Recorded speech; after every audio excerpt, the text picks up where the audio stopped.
ಆರಾಧನಾ ಸಮಯ.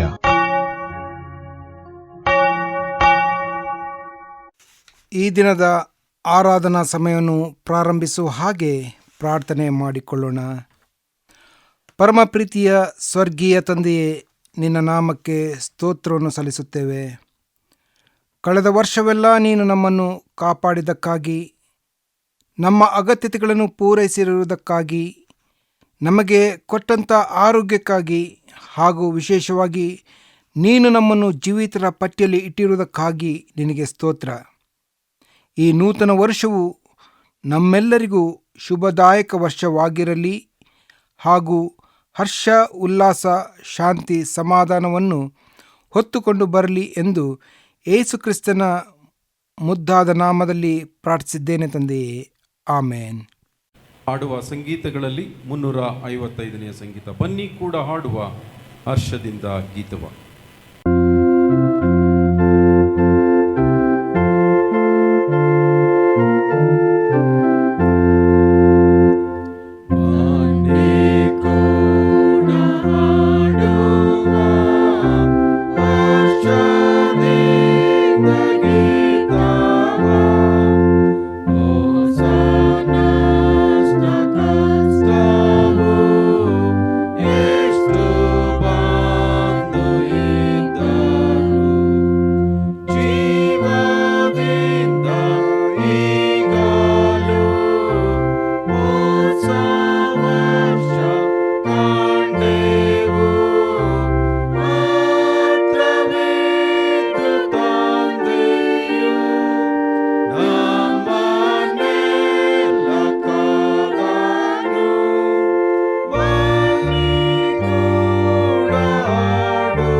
ದೇವರನ್ನು ಆರಾಧಿಸೋಣ.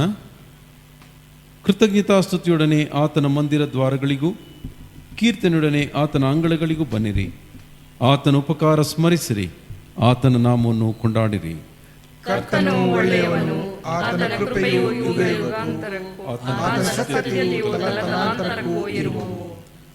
ಬನ್ನಿರಿ, ನಮ್ಮ ನಿರ್ಮಾಣಿಕನಾದ ಕರ್ತನಿಗೆ ಸಾಷ್ಟಾಂಗವೆರಗಿ ಆರಾಧಿಸೋಣ. ಆತನು ನಮ್ಮ ದೇವರು, ನಾವು ಆತನ ಪಾಲಿಸುವ ಪ್ರಜೆಯು, ಆತನ ಕೈಕೆಳಗಿರುವ ಹಿಂಡು ಆಗಿದ್ದೇವೆ. ಕರ್ತನ ಪರ್ವತವನ್ನು ಹತ್ತತಕ್ಕವನು ಯಾರು?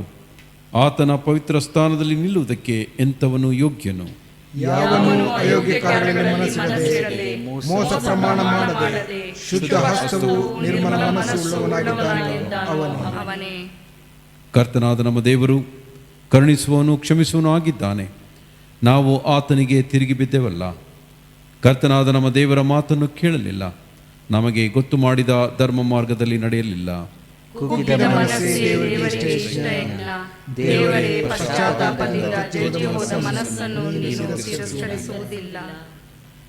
ಯೇಸು ಇಂತೆಂದನು, ಎಲೈ ಕಷ್ಟಪಡುವರೇ, ಹೊರೆ ಹೊತ್ತವರೇ, ನೀವೆಲ್ಲರೂ ನನ್ನ ಬಳಿಗೆ ಬನ್ನಿರಿ, ನಾನು ನಿಮಗೆ ವಿಶ್ರಾಂತಿ ಕೊಡುವೆನು. ನಾನು ಎದ್ದು ನನ್ನ ತಂದೆಯ ಬಳಿಗೆ ಹೋಗಿ ಆತನಿಗೆ, ಪರಲೋಕಕ್ಕೆ ವಿರೋಧವಾಗಿಯೂ ನಿನ್ನ ಮುಂದೆ ಪಾಪ ಮಾಡಿದ್ದೇನೆ ಎಂದು ಹೇಳುವೆನು. ಕರ್ತನೇ, ನನ್ನ ಶರಣನೇ, ನನ್ನ ವಿಮೋಚಕನೇ, ನನ್ನ ಮಾತುಗಳು, ನನ್ನ ಹೃದಯದ ಧ್ಯಾನವು ನಿನಗೆ ಸಮರ್ಪಕವಾಗಿರಲಿ. ಆಮೇನ್. ಪ್ರಾರ್ಥನೆ ಮಾಡೋಣ. ಸರ್ವಶಕ್ತನಾದ ನಮ್ಮ ತಂದೆಯಾದ ದೇವರೇ, ನಿನ್ನ ಕೃಪೆಯ ಮೂಲಕ ನಿಮ್ಮನ್ನು ಆರಾಧಿಸೋದಕ್ಕೆ ಈ ಮುಂಜಾನೆ ವೇಳೆಯಲ್ಲಿ ನಿಮ್ಮ ಸನ್ನಿಧಾನಕ್ಕೆ ಬಂದಿದ್ದೇವೆ.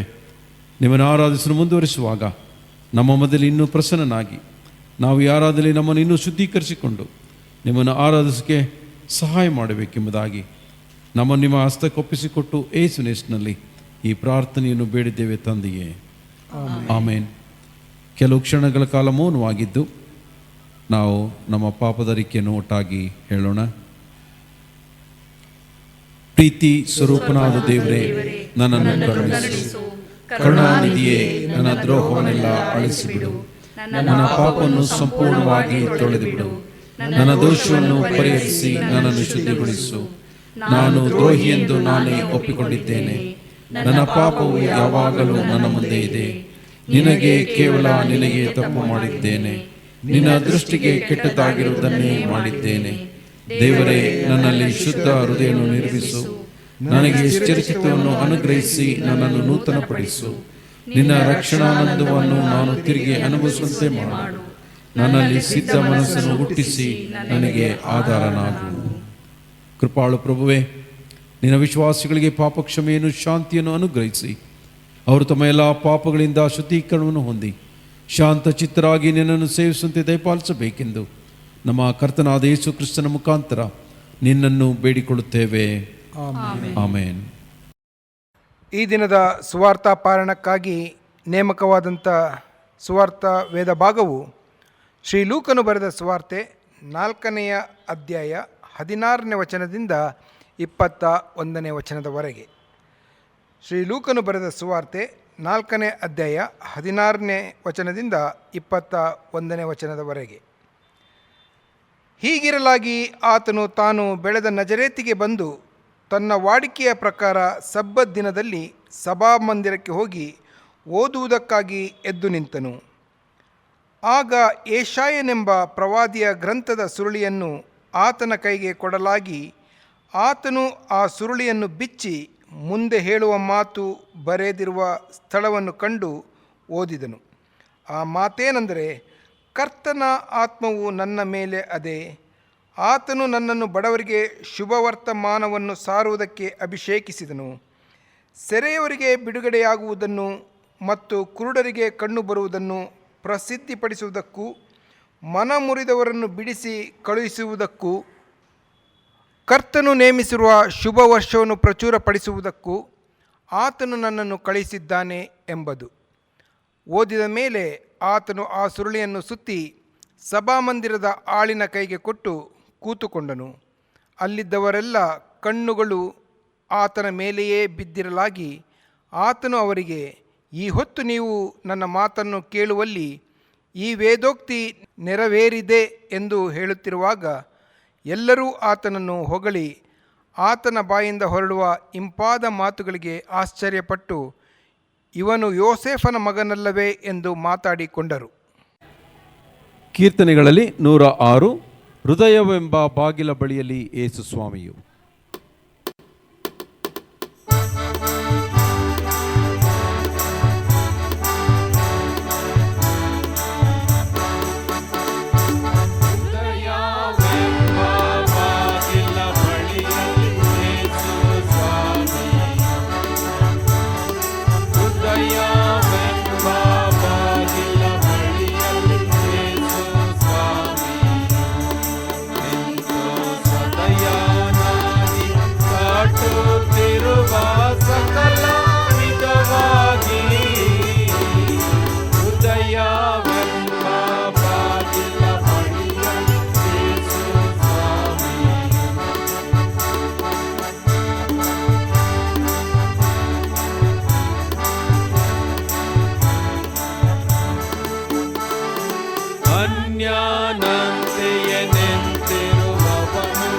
ಅವಲೋಕಿಸು ಬೇಗ,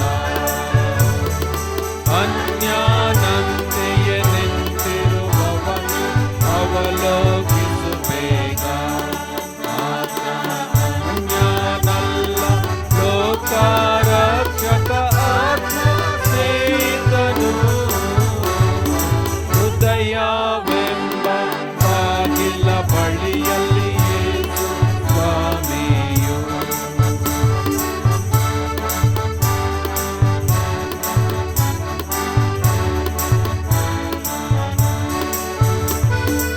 ಎಷ್ಟರವರೆಗೆ ನಿಲ್ಲಿಸಿಕೊಂಡು ಪೀಡಿಸುತ್ತಿರುವಿರಿ?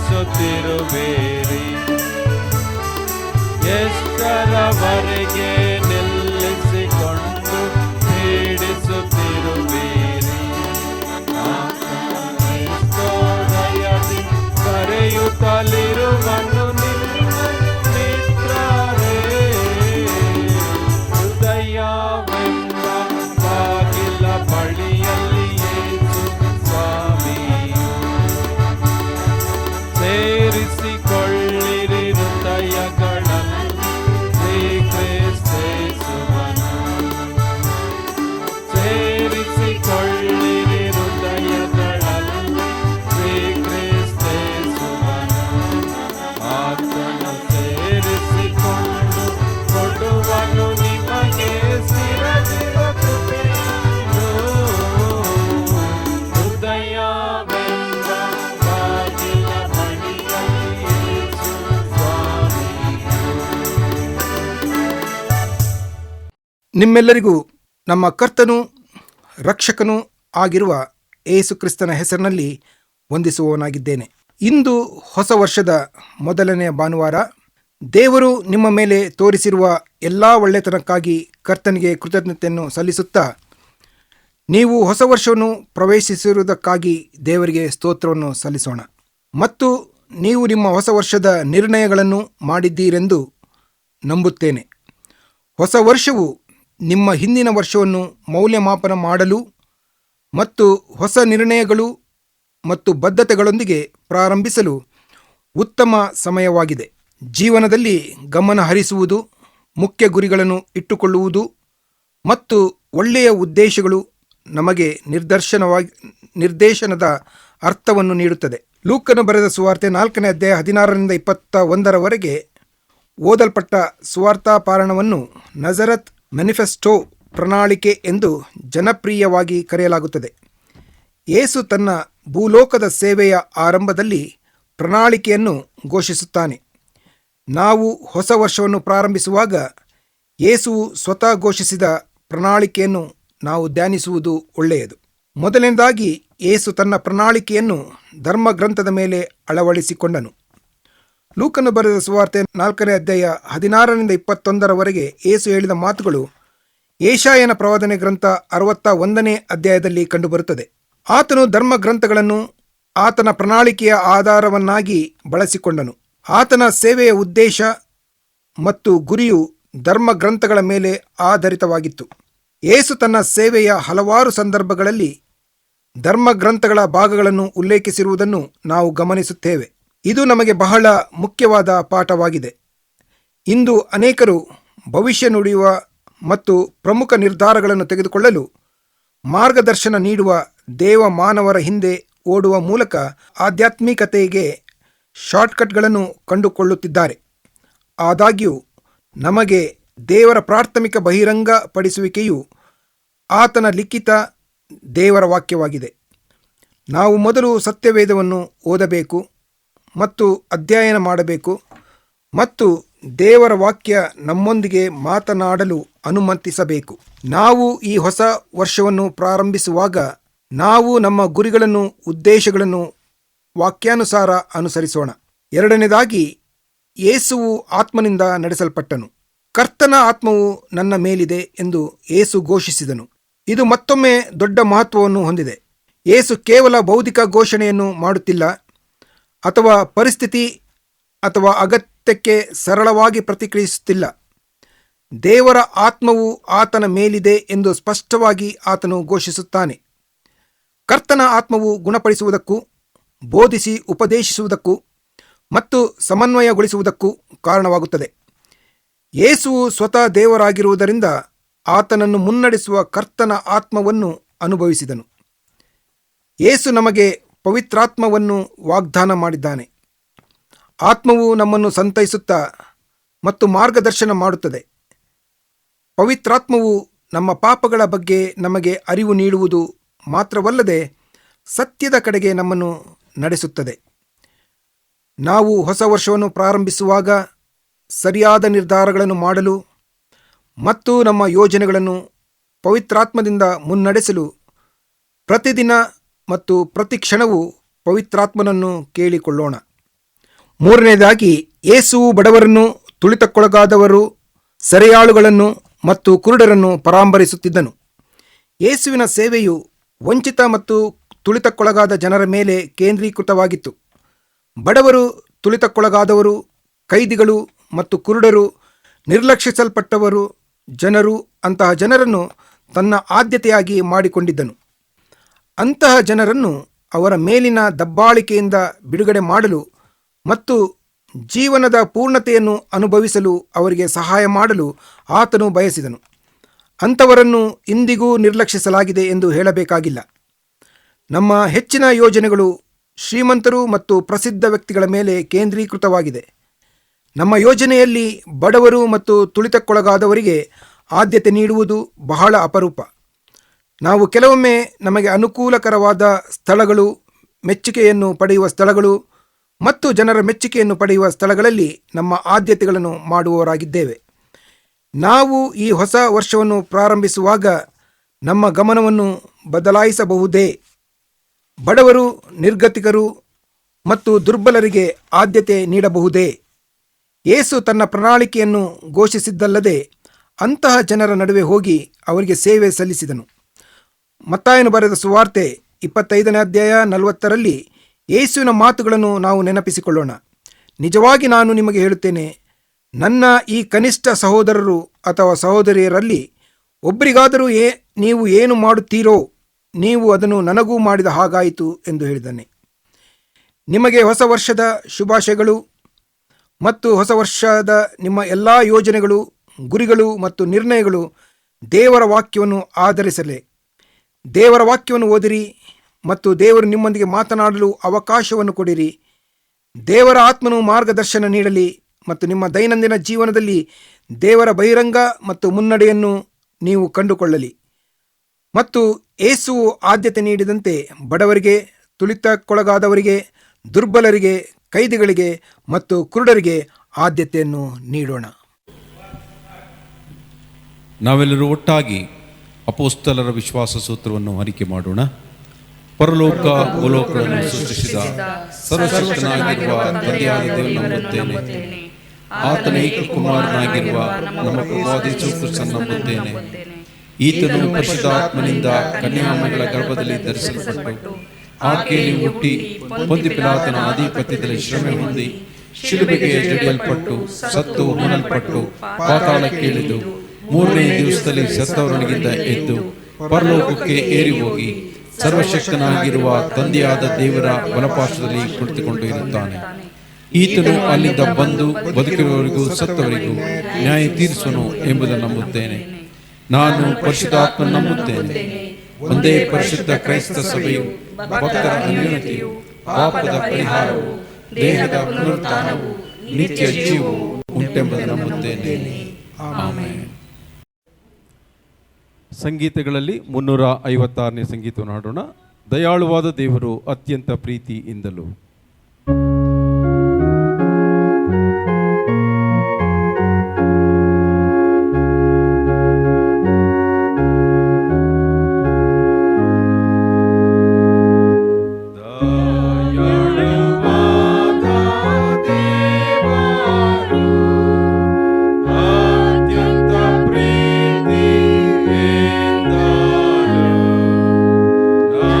ನನಗೆ ಕೊಟ್ಟ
ಪ್ರಾರ್ಥನೆ ಮಾಡೋಣ. ಸ್ವರ್ಗೀಯ ತಂದೆಯೇ, ಹೊಸ ವರ್ಷವನ್ನು ನೋಡಲು ನಮಗೆ ಸಹಾಯ ಮಾಡಿದ್ದಕ್ಕಾಗಿ ನಾವು ನಿಮಗೆ ಸ್ತೋತ್ರ ಮಾಡುತ್ತೇವೆ. ಕಳೆದ ವರ್ಷದಲ್ಲಿ ನಮ್ಮನ್ನು ಸುರಕ್ಷಿತವಾಗಿ ನಡೆಸಿದ್ದಕ್ಕಾಗಿ ನಾವು ನಿಮ್ಮನ್ನು ವಂದಿಸುತ್ತೇವೆ. ನಮಗೆ ಈ ವರ್ಷವು ಏನು ತರುತ್ತದೆಂದು ನಮಗೆ ತಿಳಿಯುವುದಿಲ್ಲ, ಆದರೆ ಇವು ನಮ್ಮ ಭವಿಷ್ಯವನ್ನು ರೂಪಿಸುವ ದೇವರಾಗಿದ್ದಕ್ಕಾಗಿ ನಿನ್ನ ನಾಮಕ್ಕೆ ಸ್ತೋತ್ರ ಸಲ್ಲಿಸುತ್ತೇವೆ.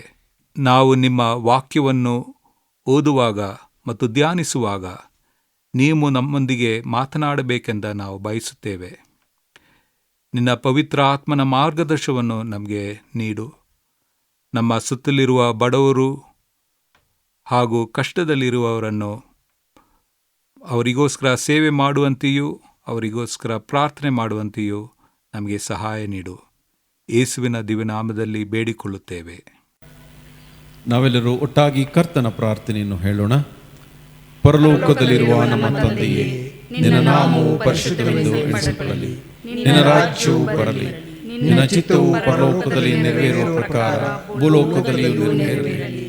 ನಮ್ಮ ಅಂದಿನ ಆಹಾರವನ್ನು ಇವತ್ತು ದಯಪಾಲಿಸು.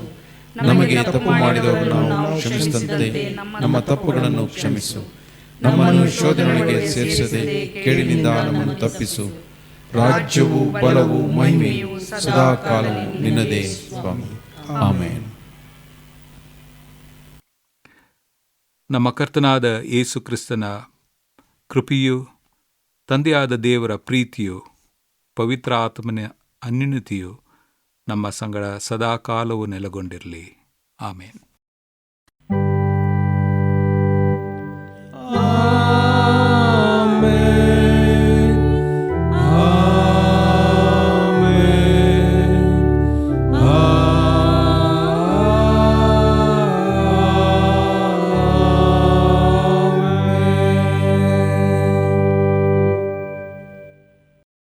ಆರಾಧನಾ ಸಮಯ ಕಾರ್ಯಕ್ರಮ ನಿಮಗೆ ಆಶೀರ್ವಾದ ತಂದಿದೆ ಎಂದು ನಂಬುತ್ತೇವೆ. ನಿಮ್ಮ ಅಭಿಪ್ರಾಯ, ಸಲಹೆಗಳನ್ನು ಹಾಗೂ ನಿಮ್ಮಲ್ಲಿ ಯಾವುದೇ ಪ್ರಾರ್ಥನಾ ಮನವಿಗಳು ಇದ್ದಲ್ಲಿ ದಯವಿಟ್ಟು ನಮಗೆ ದೂರವಾಣಿಯ ಮುಖಾಂತರ ಕರೆ ಮಾಡಬಹುದು. ನಮ್ಮ ದೂರವಾಣಿ ಸಂಖ್ಯೆ 9902606453.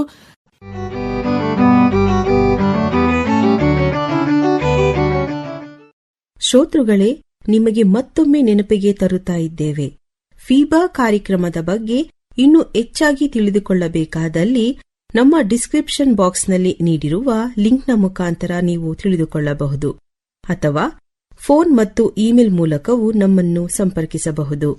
ನಿಮ್ಮೆಲ್ಲರಿಗೂ ವಂದನೆಗಳು.